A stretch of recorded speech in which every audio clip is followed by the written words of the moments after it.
Bonjour, bonjour. Nous savons déjà que Dieu est amour, n'est-ce pas? Et que son caractère, c'est l'amour. Le caractère de Dieu, c'est l'amour. Et il a déjà manifesté son amour en envoyant Jésus-Christ pour mourir pour chacun de nous, pour toute l'humanité. Et toute personne qui l'a reçu, toute personne qui a reçu Jésus-Christ a cet amour. Parce que tu as reçu le Saint-Esprit. Et le Saint-Esprit, en venant en toi, il a déposé en toi les dons, tous les dons de l'Esprit. Et l'amour fait partie.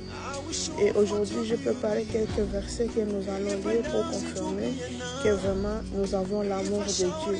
Parce que le monde aime différemment des gens de Dieu. Nous qui avons Dieu, nous qui avons cet amour en nous, nous aimons avec cet amour qu'il a mis en nous.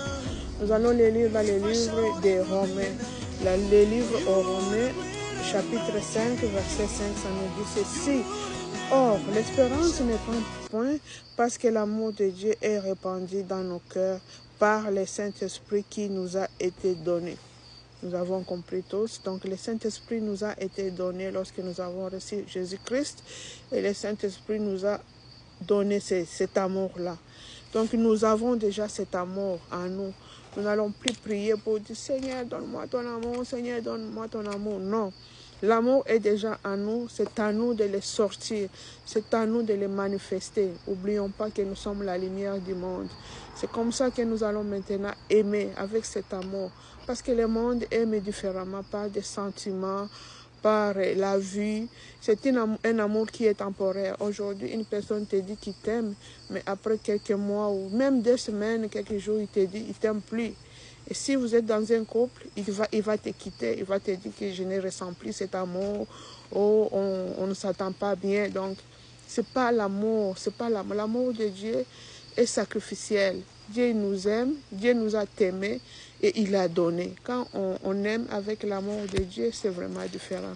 Nous allons encore lire dans les livres de 1 Corinthiens, au chapitre 13 aussi, on nous parle de l'amour.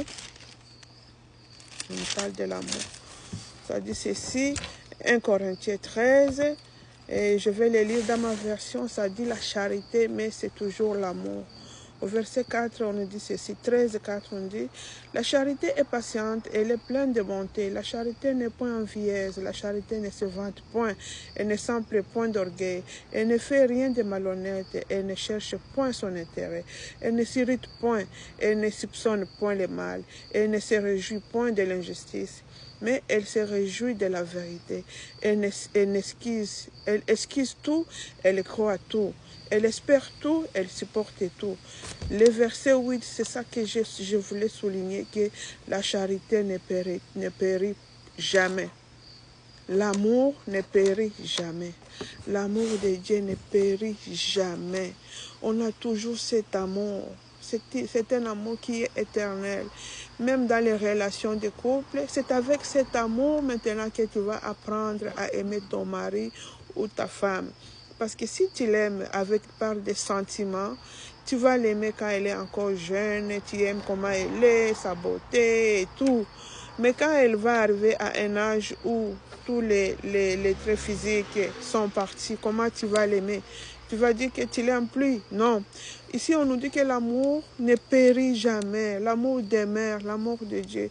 Et c'est avec cet amour-là que nous aimons. Nous devons nous aimer avec cet amour-là. Parce que Dieu nous a aimés. La Bible nous dit que quand nous étions encore dans le monde, quand nous étions encore dans le péché, Dieu a manifesté son amour. Il a manifesté son amour pendant que nous étions des pécheurs. Hein. Pas parce que nous étions bons, pas quand nous étions bons. Non, pas quand nous étions encore des pécheurs. Il nous a aimés. Et quand il a envoyé son fils, quand Jésus était en train de souffrir sur la croix, il n'y a personne de nous ici qui était là. Personne n'a fait quoi que ce soit. Nous étions des rebelles, nous étions dans la mort. Mais Dieu nous a aimés.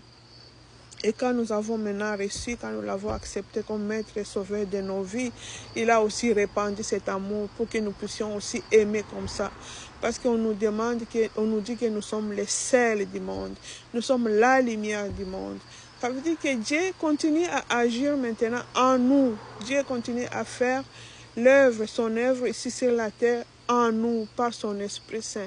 Et le monde qui ne nous connaissent pas maintenant, il voit Christ en nous. Parce que vous vous rappelez même quand Jésus était ressuscité, les païens, c'est les païens qui nous ont nommés que nous étions des chrétiens.